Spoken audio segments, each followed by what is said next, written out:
Hey guys, and welcome back to another Ctypes tutorial. In this tutorial, we'll be talking about how to create and use structs in Python.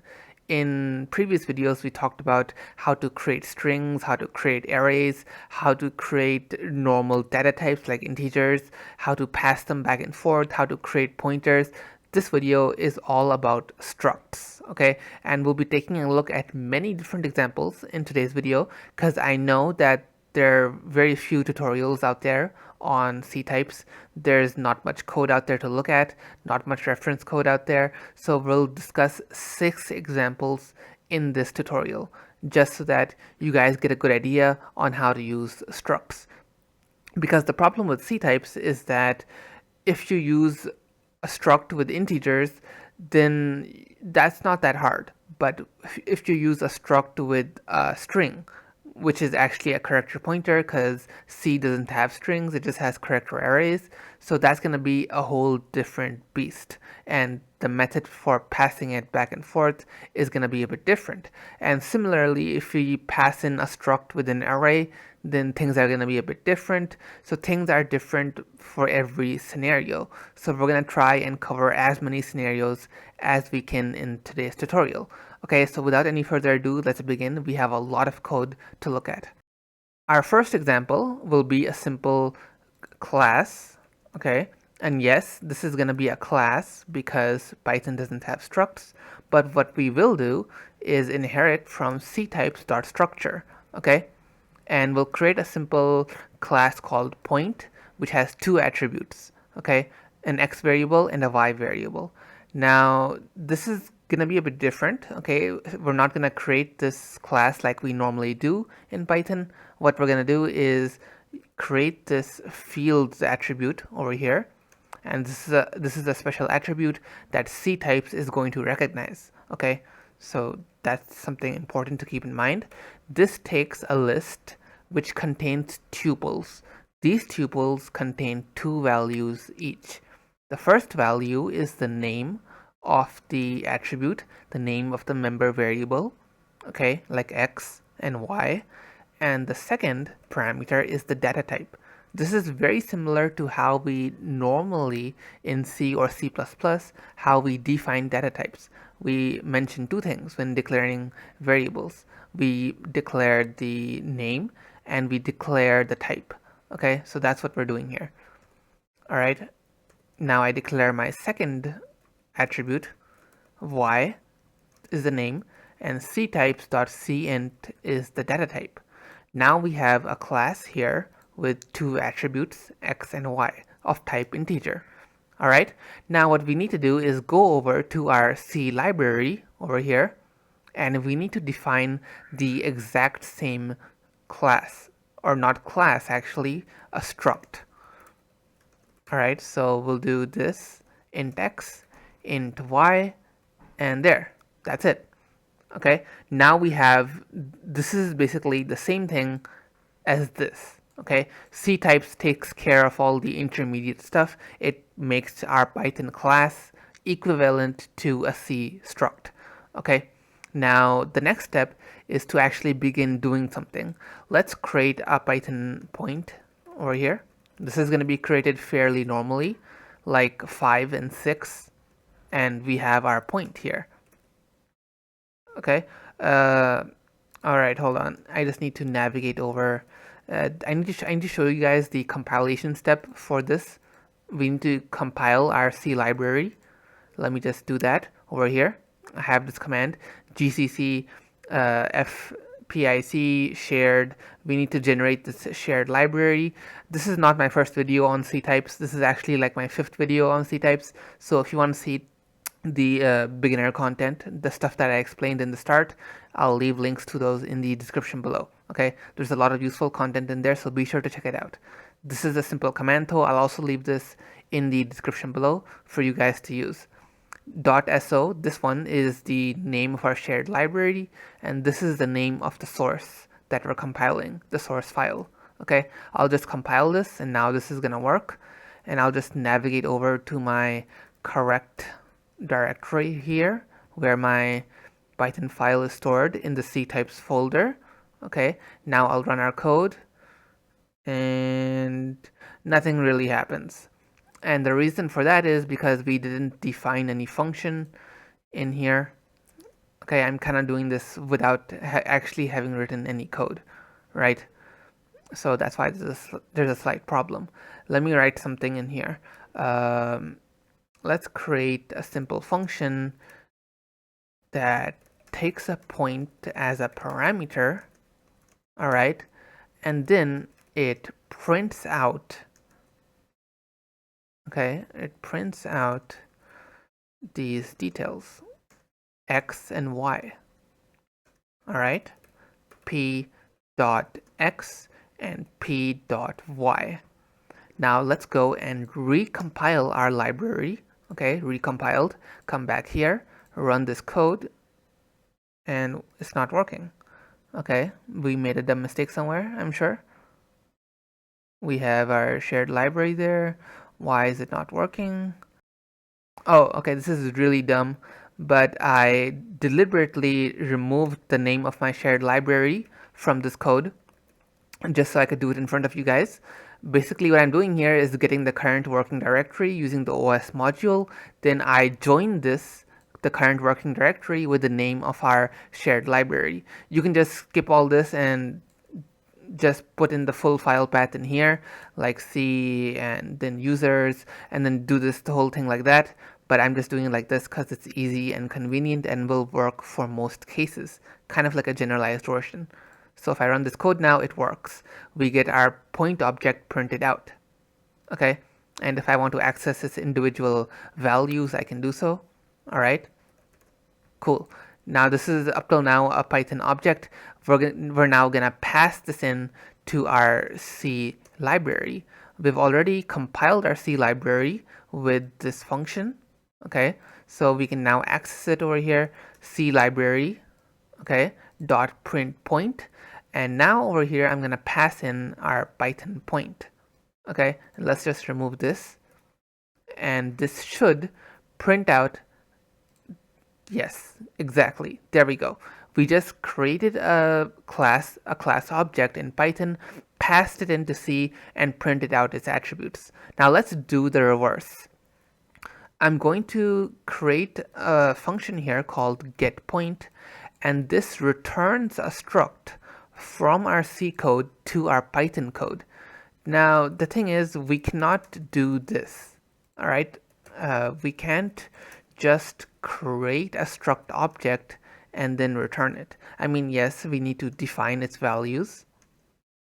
Okay. But even still, this is not enough. This is not enough. Because we cannot return a struct indiscriminately like this.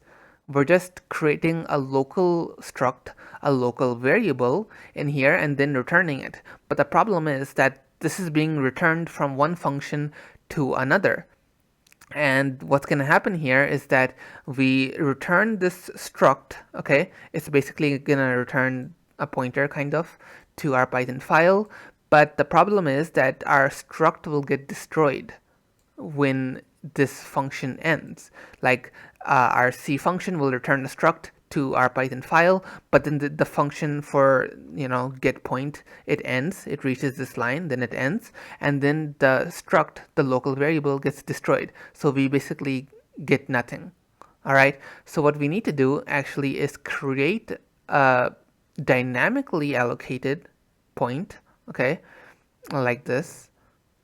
Hold on, we need to return a pointer. Yeah. Alright, let me just double check on my website. I'll include a link to my website as well. I have all the code here. I always make a text version of my tutorials first, okay, just so that we have something to go on with. Yep. Alright, cool. So what we do here is create a pointer to our point object. Okay, that's kind of funny. Then we return that pointer. Okay, and we can also choose to dynamically allocate this if there are any issues with malloc. But right now, I find that that's not necessary because we can do it without that. Okay, I'll show you how. But we'll use malloc later in this tutorial. Okay, so what I'll do here now is just remove that. Okay, we're gonna get our point object from our C file now, And what I do here is just explicitly define the return type for the getPoint function. Okay, this will cause problems sometimes if you do not do this. So that's why just do ctypes.pointer and define its return type as a pointer to the point object. Okay, and now we'll do p is equal to clibrary.getPoint. Okay, and now if we print out p, and hold on, we need to recompile this. Come here, recompile. Okay, back to our Python terminal, run this code, and what we get here is an LP point object. This LP basically stands for a pointer. Okay, and we can access the object to which it points by using the contents attribute. And if I do this now, we get a point object. Okay, so this is an actual point object. If I do .x, we'll get the value of the x attribute. If I do .y, we get the value of the y attribute. Okay, so this is what we just did. We just created a point in our C file and returned it into our Python file. Cool, right? All right, now that's two examples done, how to pass a point from Python to C and convert and do the same thing, but from our C file. So let's take a look at one more example. I'm gonna show you guys now how to pass a character pointer. Okay, ctypes.charp, a character pointer. Let's just call this student, and the student has a name, and we want to pass this name into our C file. Okay, fairly straightforward.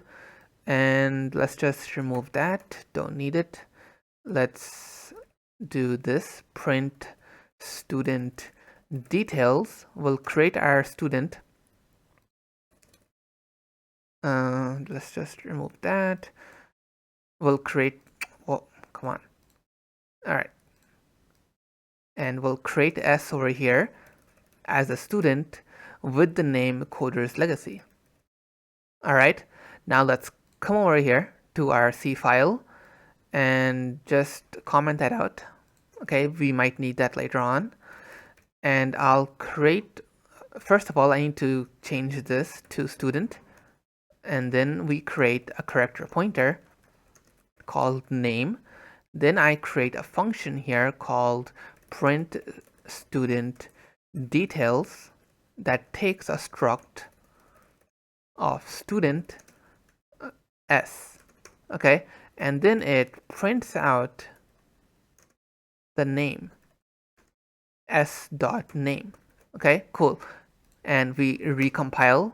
Okay, now I come back to our Python file and then I run this code, but it's not gonna work, right? Because the reason for this is that it needs to be a byte object. Okay, a byte object. We cannot pass strings in directly. We need to convert it to a byte object first, and now it's gonna work. Okay, and just in case you have a variable with Coder's Legacy and you're confused because this is not gonna work, obviously. Hold on, I have the code right here somewhere. Should be, here we go. All right. Come on. Yeah.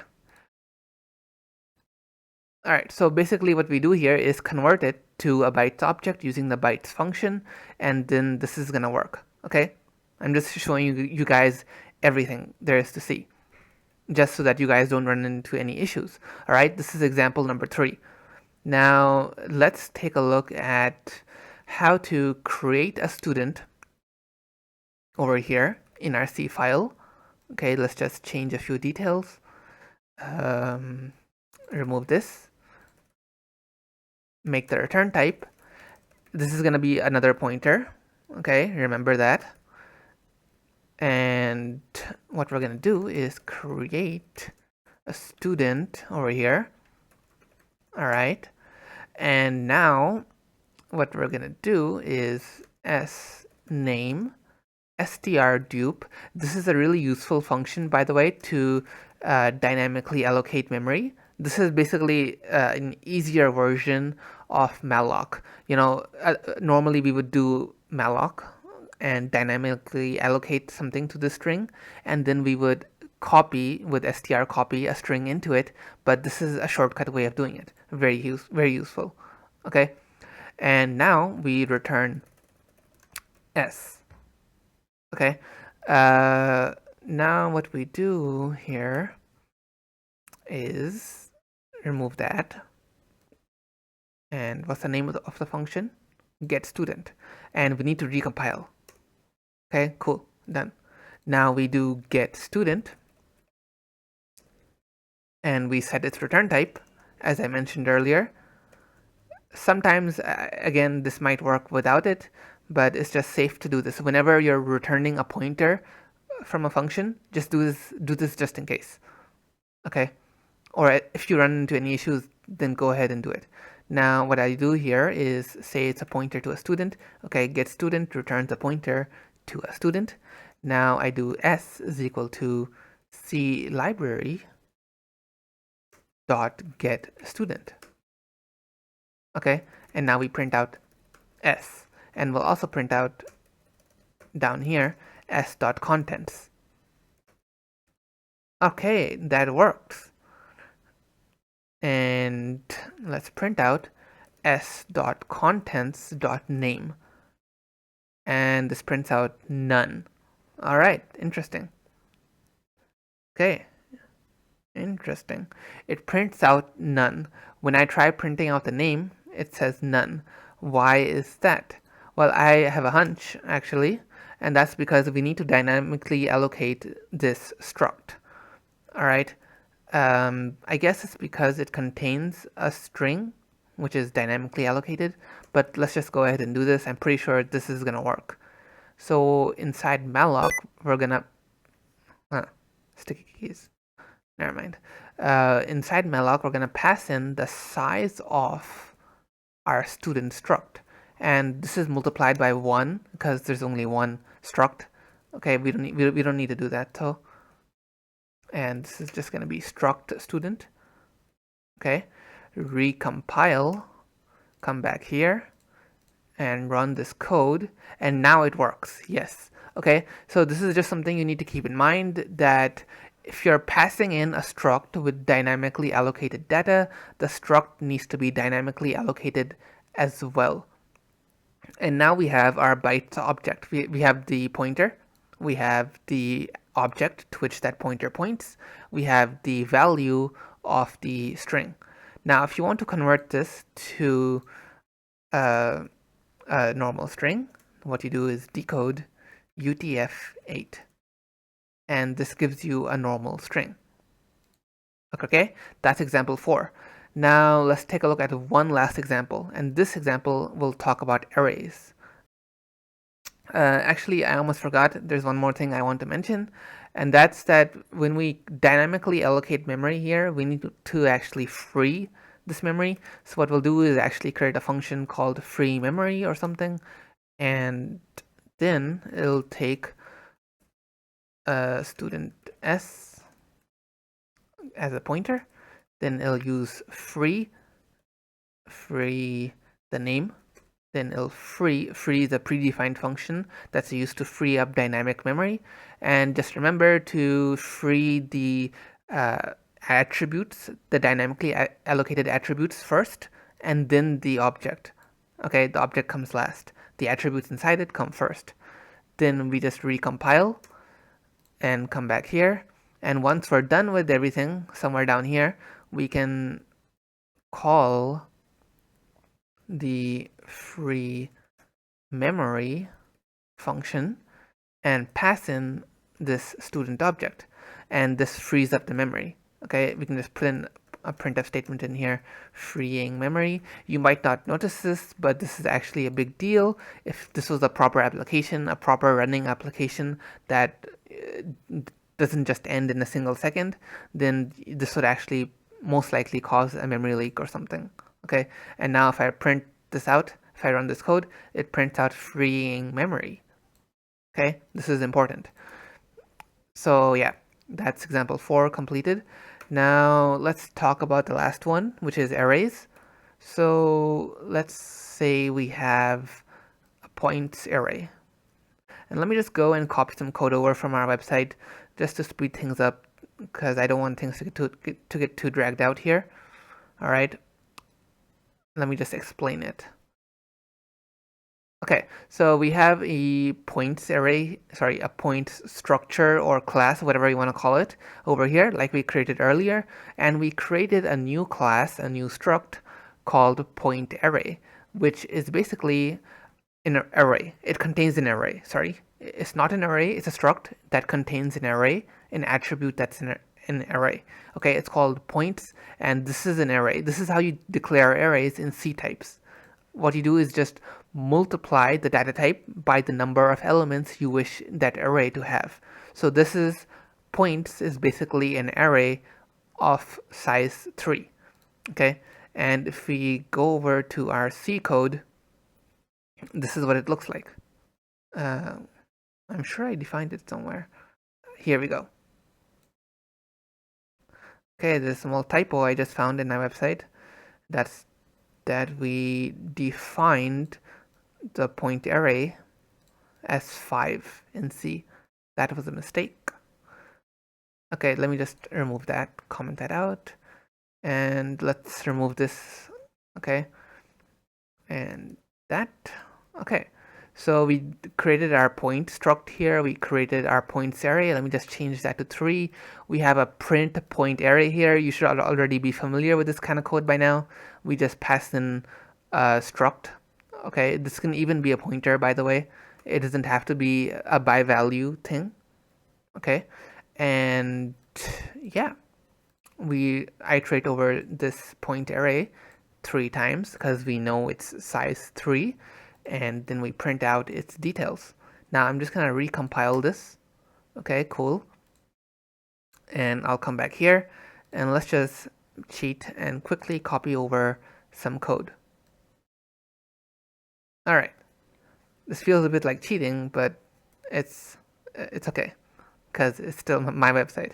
All right, so here we have our points array. Now this is important to keep in mind because this is a place where many of you can easily slip up, but this needs to be a single parameter.